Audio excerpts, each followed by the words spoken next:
at exactly 4:17 p.m. On a humid Thursday, a room full of students, parents, and instructors at Silverline Martial Arts witnessed something that would be talked about for years.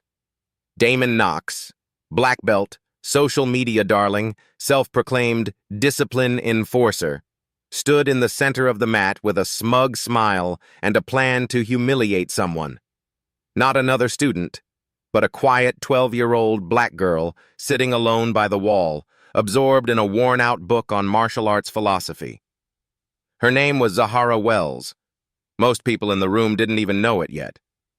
But they were about to. Damon clapped his hands loudly, halting the kicking drills mid-session. He looked around the room, locked eyes on Zahara, and said, "You there, Miss Library? You study martial arts from paper, huh? Want to show us what you've learned?" Laughter rippled through the crowd, especially from the kids who had grown used to Damon's theatrical power trips. Zahara didn't laugh. She just looked up, closed her book with deliberate calm, and gave the smallest nod you could imagine. Nobody knew it yet, but that single motion would signal the end of Damon's reign of intimidation.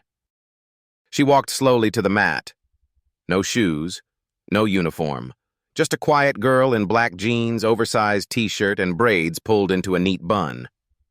She didn't look like she belonged on a fight floor. That's why everyone was watching. "This'll be fun," Damon grinned, raising his voice for the crowd. "Let's talk about self-defense. Real self-defense. Not the stuff you read in books, not some fantasy from YouTube videos. I want you all to see the difference between trained skill and imagination."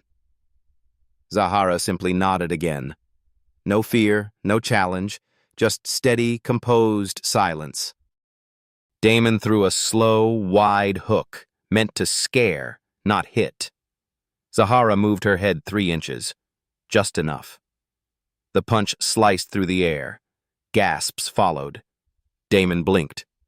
The girl hadn't flinched. She hadn't even moved her feet. She was still standing exactly where she started. A few parents straightened up in their seats. One mom stopped scrolling on her phone. Elijah Ford, the aging janitor in the corner, stopped wiping down the water station. "Do that again," Damon said, louder now. He faked another strike. More force, more speed. Zahara dipped, rolled, and returned to neutral. No wasted motion. Just precision. Just calm. The room fell absolutely still. Nobody knew yet that Zahara Wells had spent the past 7 years being trained not just in martial arts, but in tactical self-defense, situational awareness, and real-world de-escalation by her father, Malik Wells, one of the U.S. government's most sought-after combat instructors. And Damon? He had just unknowingly started a match with someone who could see every opening he didn't even realize he left. Silverline Martial Arts wasn't the kind of place where people expected surprises. Parents dropped their kids off for discipline and structure. Students memorized forms, perfected basic strikes, and lined up for tournaments that looked good on college resumes. It was routine, safe, and predictable. Until Zahara Wells arrived with her mother 2 months ago. At first, no one noticed the girl who never spoke unless spoken to. She sat on the edge of the bleachers, reading books with titles like Combat Psychology and Flow State Training. When kids whispered or laughed at her, she didn't flinch. She just turned the page. Damon Knox, however, noticed her early. He had a nose for people who didn't fit his narrative. And Zahara didn't fit. She didn't beg for praise, didn't post reels of herself doing flying kicks, didn't even wear branded gear. For a man who built his whole image around visual intimidation and martial arts content creation, Zahara's stillness was an itch he couldn't ignore. But Zahara's mother, Dr. Lena Wells, knew exactly what she was doing when she enrolled her daughter here. A respected physical therapist with a military athletic background, Lena wanted Zahara to observe, not participate, to watch how civilian instructors trained, how students reacted under pressure, and how ego disguised itself as leadership. She didn't tell Damon that her husband, Malik Wells, was currently contracted by the U.S. government to train federal agents in close-quarters combat, non-lethal takedown tactics, and military hand-to-hand defense. She didn't need to. Zahara already knew how to move. She just hadn't been asked to. Until now. For weeks, Zahara kept to herself. She watched as Damon publicly humiliated Braden Kim, a soft-spoken Korean-American boy who struggled with self-confidence. She saw Damon push him until his legs shook, barked at him to man up, and made him repeat drills long after class had ended. She watched Harper Liu, another bright student, get overlooked because she asked too many technical questions that Damon couldn't answer.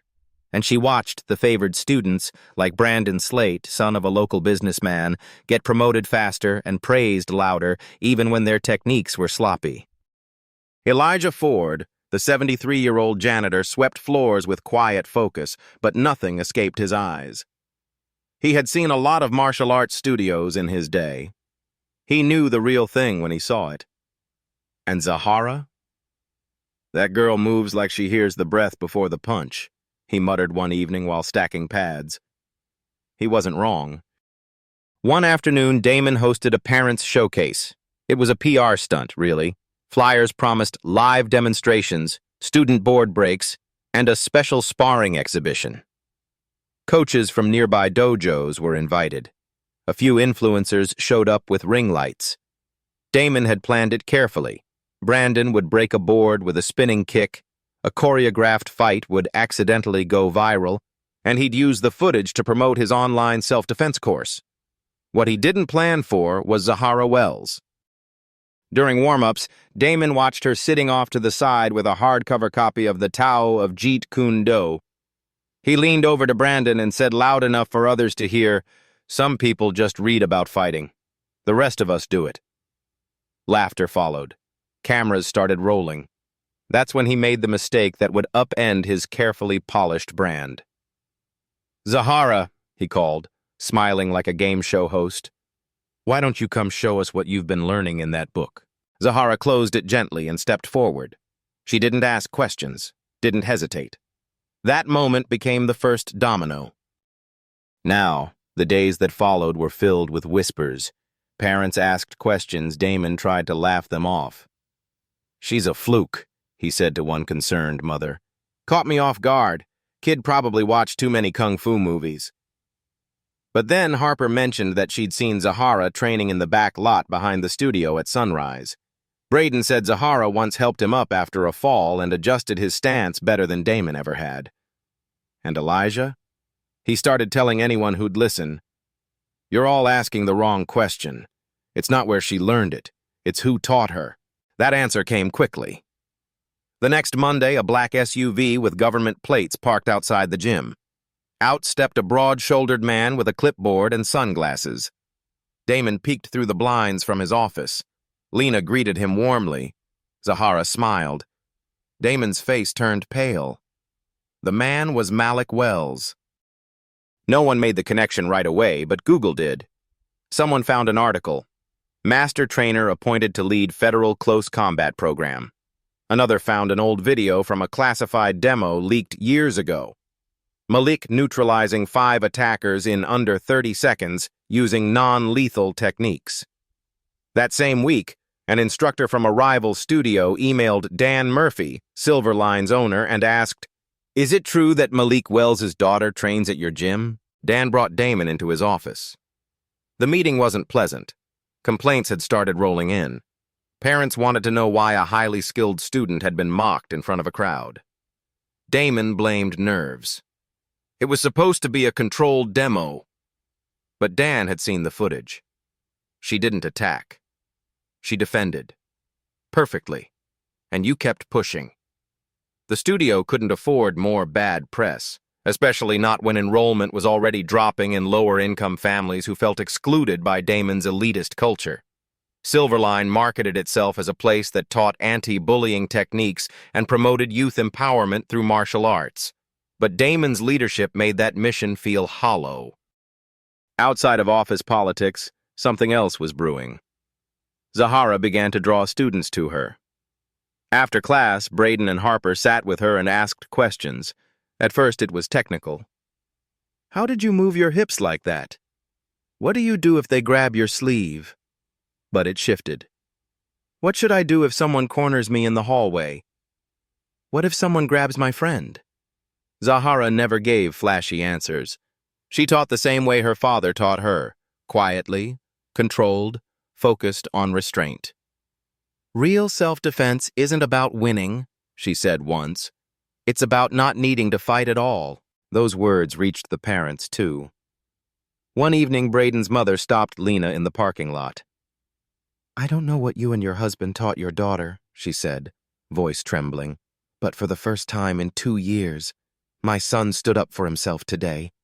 And he didn't even throw a punch. He just stood straight and told a boy to back off. And the boy did. The requests started flooding in. Could Zahara work with smaller kids? Would she run a confidence workshop? Was there any way Lena could help revise the youth program to include emotional intelligence and de-escalation training? The gym's core was shifting, from performance to purpose, from image to integrity. But Damon wasn't going down quietly. He doubled down in his next class. He told students that Zahara wasn't officially ranked, that real black belts don't move in silence, and that anyone can look good once. He staged aggressive sparring sessions, designed to make himself look dominant again. But the students noticed the difference now. They could feel it. The control, the patience, the quiet confidence, none of that was coming from Damon.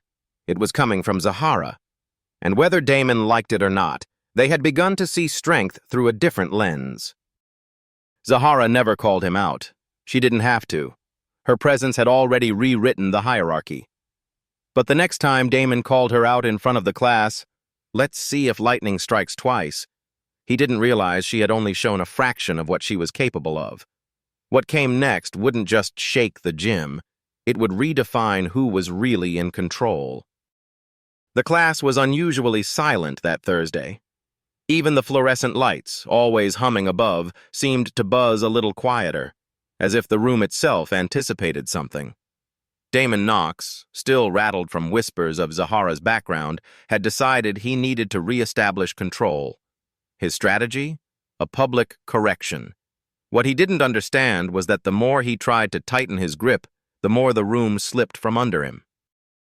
You know what they say about one-hit wonders? Damon smirked to the class, arms folded, pacing slowly. Impressive once. Lucky twice? Let's find out. His voice carried that artificial casualness people use right before they do something reckless. Parents in the observation room leaned forward. Harper Lou glanced at Zahara, eyes wide. Zahara didn't move. I mean, look, Damon continued, gesturing to her. She's not even wearing a GI. Doesn't that tell you something? It was a weak jab, but he was grasping for anything that would make him feel bigger. Zahara closed her book softly and stood, calmly, respectfully. No defiance, just readiness. She walked barefoot to the mat again, same as before. She didn't scan the room. She didn't make eye contact with the crowd. Her focus was entirely on Damon, not with aggression, but with observation. Like she was assessing a puzzle, like she'd seen this kind of energy before and knew exactly how it ended. Damon bowed with mock exaggeration, then gestured to Zahara. Come on, show us another magic trick. Enlighten us, Sensei. He dropped into a combat stance and beckoned her forward. It was sloppy, rushed. Zahara said nothing. The first movement came fast, Damon lunging in with a wide, flashy sweep meant to pressure her backward. Zahara didn't flinch. She pivoted on the ball of her foot, shifted her weight with surgical precision, and slid just outside his radius. The movement was so clean it looked choreographed, only it wasn't. She hadn't even lifted her hands. She simply wasn't there when he arrived. This time the room reacted, audible gasps, phones raised, some parents began recording. A few students whispered. Did you see that?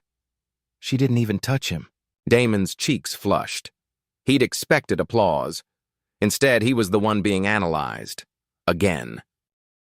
He came in again, this time a straight thrust to the chest, not lethal, but forceful. Zahara intercepted, not with a block, but a redirect. She stepped sideways, tapped his arm, and used his own forward momentum to spin him halfway off center. She didn't counterattack. She didn't escalate. She just stepped back to neutral, hands low, eyes calm. The moment he regained footing, Zahara finally spoke. Her voice was soft but steady. "Are you trying to teach, or are you just trying to win?" It hit the room like a cold wind. Damon blinked. The class froze. A few of his favored students, Brandon Slate included, looked away. Zahara continued, not for show, but like she was clarifying something. "Because if you're teaching, then maybe you should stop performing. But if you're trying to fight, then you should know. This isn't the fight you want." It wasn't bravado. There was no threat, just precision in her words, the same kind she had in her movement. A few feet away, Elijah Ford leaned on his mop handle, eyes wide. He didn't say a word, but he was smiling. Damon finally snapped. With a yell, he charged. No performance this time.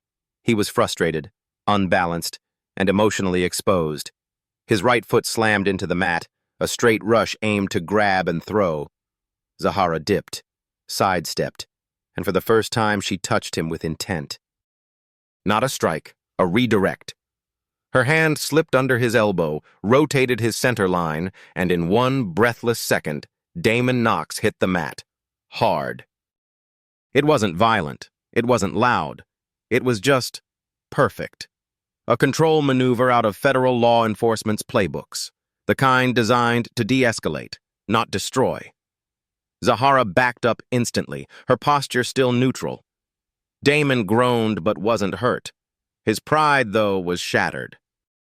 Silence. Then Braden whispered, "She moved like water," and someone repeated it out loud. Harper looked around the room. She's better than him. A moment passed before Coach Dan Murphy stepped out of his office, having watched the entire exchange from behind a one-way mirror. "Zahara," he called out gently, "come speak with me, please." She nodded once and exited the mat. Damon didn't get up right away, not because he couldn't, but because something deeper had cracked. Later that evening, an emergency meeting was called between Coach Murphy, Dr. Lena Wells, and 2 board members of the Silverline facility. There were discussions of program direction, brand image, youth empowerment, liability, and, most importantly, trauma-informed martial arts instruction. Lena didn't push her agenda. She didn't need to. The footage spoke louder than any presentation. The board had already begun receiving calls from parents asking if Zahara would teach more often. One mother even wrote an email titled, "My daughter finally feels safe at martial arts again." Back at home, Zahara trained alone in the garage on puzzle mats her father had laid down 6 years earlier. Punches on the double-end bag, low blocks, controlled breathing, no music, no audience, just discipline. Later that night, Malik Wells called in on video chat. "How'd it go?" he asked. Zahara smiled faintly. "I didn't hurt him." Malik grinned. "Then you did it right." She looked down for a moment, unsure. "But I embarrassed him. In front of everyone." Malik's face grew serious. "There's a difference between embarrassing someone and revealing who they already are. You didn't expose him, he exposed himself. You just stayed calm." And in that calm, Zahara's story was just beginning. 2 days after Damon Knox hit the mat, Silverline's official Instagram posted a now-deleted story. Special event this Friday, real training versus raw talent. Who wins? It featured a blurry, zoomed-in image of Zahara mid-movement and a freeze frame of Damon mid-fall. Damon didn't post it himself, but everyone knew he had arranged it. It was a last-ditch attempt to salvage his authority by reframing the narrative. A teaching opportunity, he called it, a constructive spar to demonstrate proper technique. Behind the scenes, he was furious, not just at Zahara, but at what she represented. Proof that his image didn't equal substance. Coach Murphy didn't greenlight the event, but Damon convinced enough of the gym board that parent interest justified it. Flyers went out. Parents whispered. Students trained harder. But Zahara didn't prepare for battle. She trained the same way she always had, silently, with intention. Because this wasn't about winning, this was about keeping control in a room full of chaos. Friday arrived, and Silverline had never been so packed. The sparring floor was cleared, chairs set in semicircles, and lights adjusted. Local coaches attended. A regional youth MMA rep stood in the back, arms crossed. At the edge of the mat, Elijah Ford taped off the area and made sure no students could crowd too close. Lena Wells stood with her arms folded, wearing a quiet look that said, "I know exactly how this ends." Malik Wells was present too, this time in person, silent in the back, observing with the calm intensity of someone who's seen real combat. He wasn't here to coach. He was here to watch his daughter defend everything he taught her. Kids sat cross-legged on the mat's edge. Phones were already up. Everyone knew something important was about to happen. Damon stepped onto the mat with an aggressive bow. He wore his finest uniform, crisp and camera-ready. He gave a short speech on discipline, growth, and making space for learning. Then he turned to Zahara. "Let's make this a learning moment for everyone," he said with a smile. Zahara simply nodded. No monologue, no theatrics, just readiness. They bowed. The timer started. Damon launched first, fast, flashy, overwhelming. Zahara absorbed everything, not with brute strength, but with calculated footwork, tight redirections, and complete emotional control. She didn't swing wildly or retaliate. She watched, measured, waited. And Damon? The more he moved, the sloppier he got. He wasn't fighting Zahara. He was chasing his ego. 2 minutes in, the tone shifted. Students stopped whispering. Parents leaned forward. Harper Lou whispered, "She's not reacting. She's predicting." Elijah Ford nodded without looking away. "That's what real self-defense looks like." Damon lunged forward again, this time with a high kick meant to intimidate. Zahara pivoted, stepped inside his range, and tapped his torso with 2 fingers. A strike? No. A warning. The entire gym gasped. She could have countered. She didn't. That moment transformed the narrative. It wasn't about the fight anymore. It was about emotional regulation. Zahara was practicing restraint under pressure, a concept most adults fail to master. One parent whispered to another, "She's not trying to win. She's trying to teach him something." Damon's ego reached a boiling point. He rushed her with a feint then grab, aiming to lift and slam her, a blatant violation of the event's boundaries. A few parents shouted.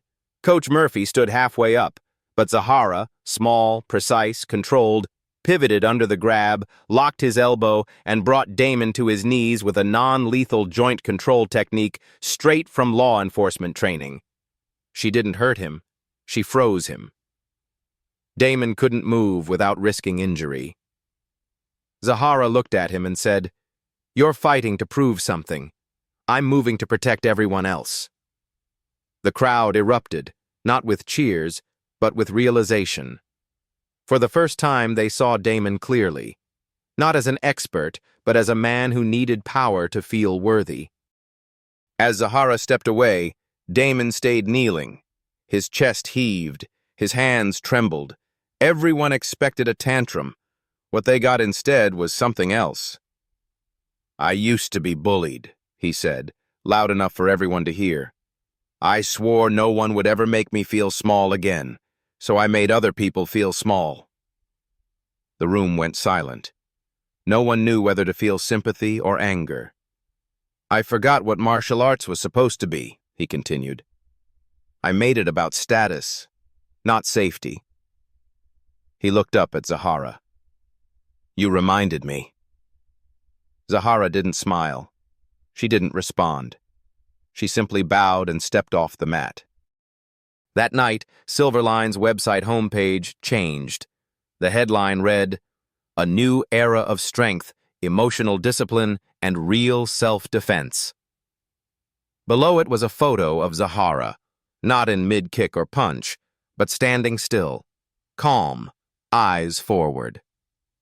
That single image went viral across several martial arts education forums. Parents began flooding the studio with inquiries about Zahara's availability for youth empowerment workshops, confidence training for girls, and anti-bullying martial arts classes. The gym began phasing out old systems of rank based solely on power and moved toward a curriculum based on conflict resolution, leadership, and self-awareness in physical confrontation. Damon Knox quietly stepped down from public classes and began training in the background under Zahara Wells. And Zahara? She never claimed a title. She never demanded respect. She just came in early the next morning and swept the mat before anyone arrived. Because real strength, real legacy, doesn't announce itself. It moves quietly and changes everything in its path. 3 days after the showdown that shook Silverline to its core, Coach Dan Murphy stood in his office, staring at an official-looking email from the Department of Youth and Community Well-Being. Subject line, Urgent Request, Zahara Wells Mentorship Evaluation. Beneath it, a single sentence. We've reviewed video documentation from your facility and are requesting Zahara's involvement in a pilot curriculum on trauma-informed self-defense for at-risk youth. Dan had to read it 3 times before it sank in. The footage had traveled farther than expected. It hadn't just gone viral, it had landed in inboxes that controlled funding, youth policy, even citywide after-school programming. A few nights earlier, a mental health counselor from the local school district had posted a clip on LinkedIn with the caption, "This girl didn't just neutralize a threat. She modeled emotional control better than most adults I know." Within 24 hours, the clip hit 1.2 million views and was being dissected in parenting forums, education think pieces, and even by tactical trainers online. By Thursday, a follow-up call came from Washington. The twist? They didn't want to offer Zahara a scholarship or feature her in a feel-good segment. They wanted to study her approach, integrate it into youth safety protocols, and possibly shape an entire national curriculum around emotional resilience and peaceful resistance. And not just theoretically, they wanted her to train others. Murphy sat with Lena and Malik Wells that evening in the back office. Lena's arms were crossed, guarded. Malik stayed silent until he couldn't anymore. "You want her to lead a pilot program? She's 12. Dan nodded. "Not as the face of some PR stunt. They're asking her to mentor younger kids at a juvenile recovery center, low pressure, structured, fully supervised. They want her insight, her instinct, her—" He paused. "Her balance." Lena looked at her husband. "She's a child, Malik." "She's also more grounded than most grown men I've met in uniform," Malik said softly. "She didn't just dodge Damon. She changed the room without needing dominance." Still, they agreed on one thing. Zahara had to choose for herself. That night, Malik pulled Zahara aside in their quiet garage gym. "Baby girl," he said gently, "there's a reason why the world's looking at you now. It's not because you beat him. It's because you didn't destroy him when you could have." Zahara looked down. "I didn't want him to feel what I've felt before. Small. Cornered." Malik exhaled deeply. "Then you already understand something most fighters don't. So here's the question. If you could teach that to kids who really need it, kids who've been hurt or angry or scared, would you want to?" She didn't answer immediately. She walked to the center mat, dropped into a low stance, held it, and then spoke without turning around. "I'd do it, but not to be famous. Not to be on TV, only if it helps. Only if, and that's how the twist became real."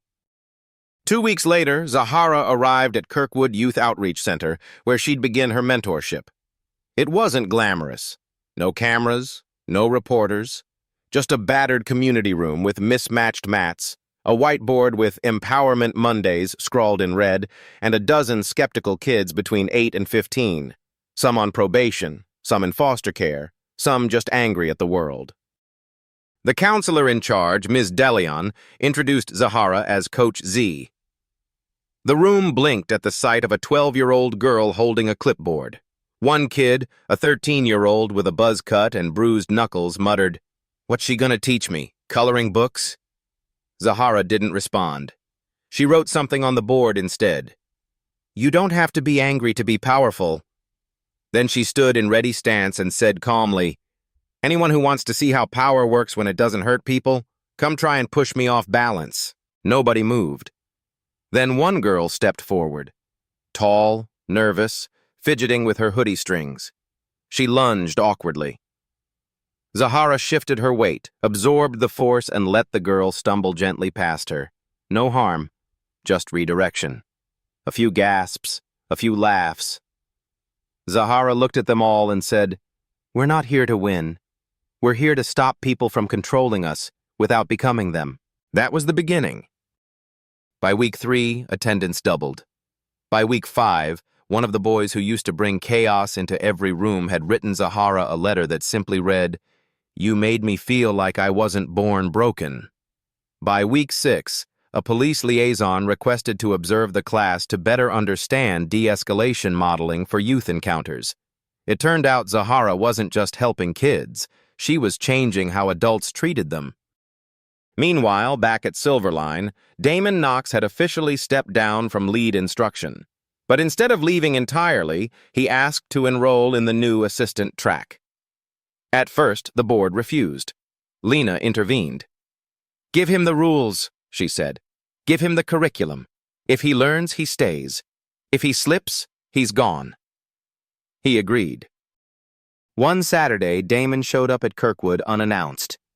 Ms. DeLeon raised an eyebrow. Zahara simply nodded at him. "You can hold pads," she said, "but don't speak unless asked."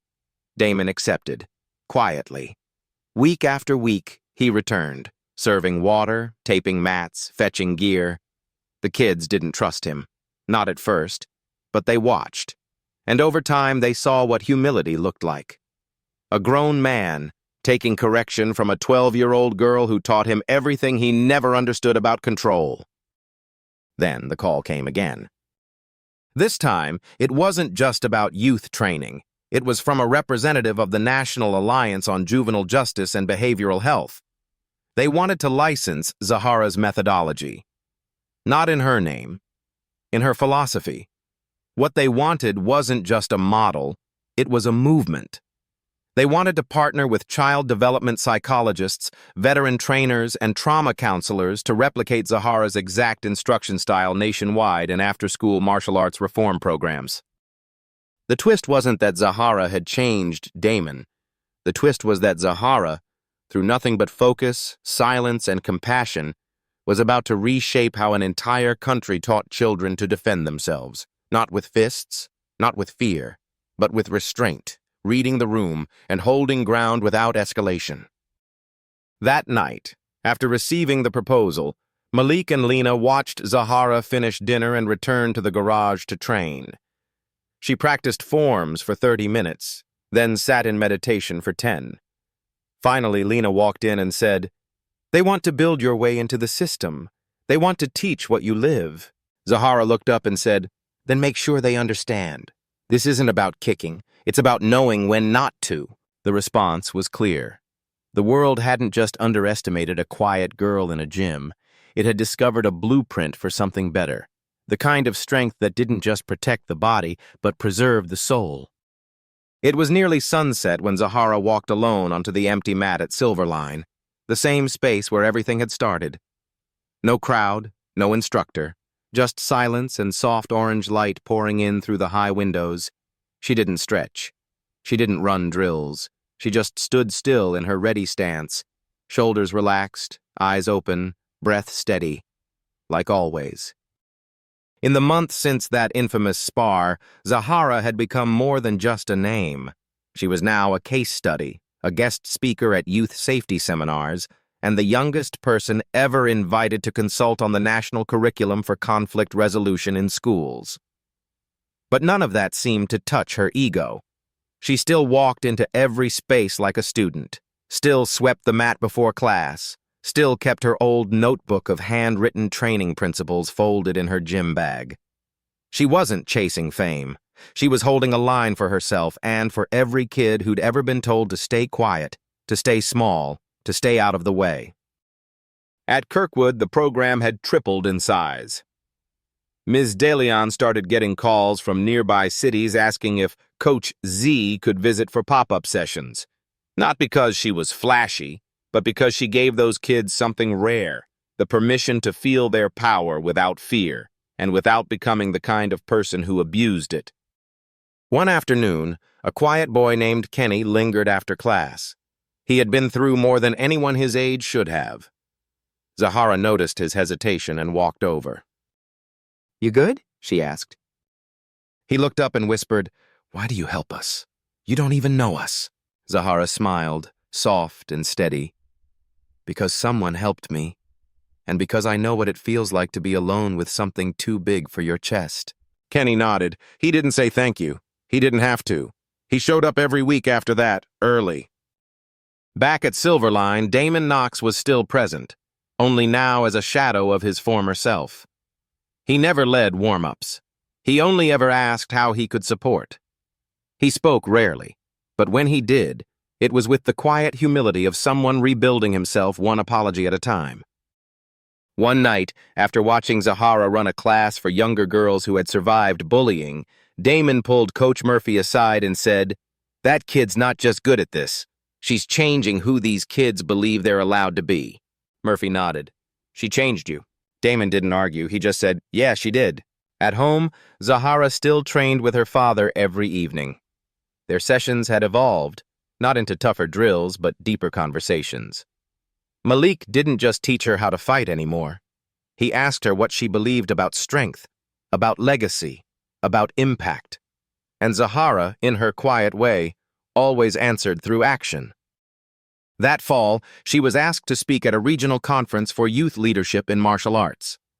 She stepped up to the podium in a room of adults, many of whom still didn't quite understand how a 12-year-old could be there legitimately.